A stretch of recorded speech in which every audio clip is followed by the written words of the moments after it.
Programang ito ay hatid sa inyo ng Air 21. Sagot ko, padala mo!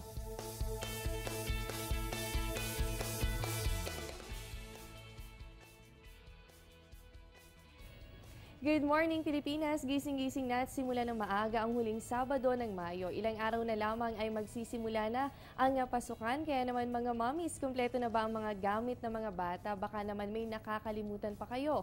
Mas maganda kung ililista na muna natin yan o yung mga bibilin bago po sumugod sa pamilihan. Yan po ay para wala tayong makaligtaan at makatipid tayo sa oras sa pag-iikot. Pero syempre bago yan, dapat handa rin kayo sa lagay ng panahon. Kaya naman samahan niyo muna kami dito sa Panahon TV at alamin ang latest sa lagay ng panahon. Sa mga online, sabay rin kaming napapanood via live streaming sa www.ptv.ph. Mula sa Pag-asa Weather and Flood Forecasting Center, ako po ang inyong makakasama, ang inyong weather buddy, Jessie Basco.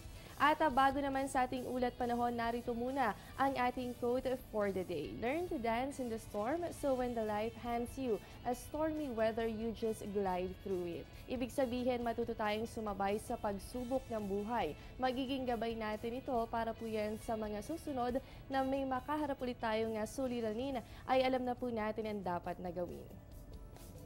At announcement naman tayo mula po sa Department of Public Works and Highways o DPWH. Apektado po ng road reblocking and repair ang ilang pangunahing kalsada sa Metro Manila. Asahan po ang pagbigat ng trapiko sa Quezon City, partikular sa kahabaan ng Payatas Road from Visayas Street to Amlacville at along Mindanao Avenue from Road 1 to Catleya Street.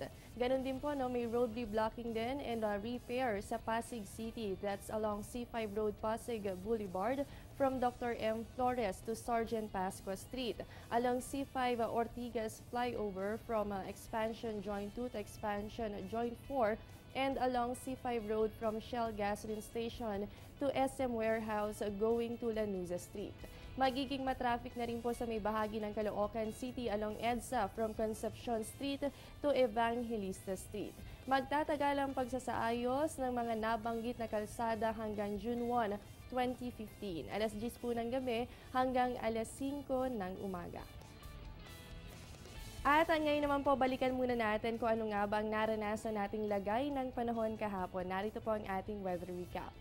Base po sa 5 p.m. forecast ng Pag-asa, umiral po ang ridge of high pressure area. Kahapon po yan, araw ng Biyernes, at nagdala po ito ng good weather condition hindi lamang sa Luzon, kundi pati na rin po sa may Visayas at Mindanao. Pero ilang bahagi pa rin po ng bansa ang nakaranas ng mga pulupulong pag-ulan o pagkidlat at pagkulog.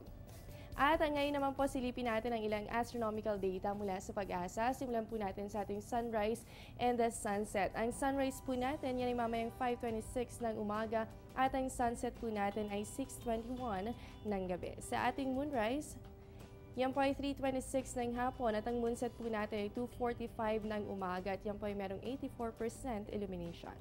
Sa ating phase of the moon, waxing gibbous moon, ang susunod na bibida po sa ating kalangitan. And during this phase, the moon is more than half lighted but less than full.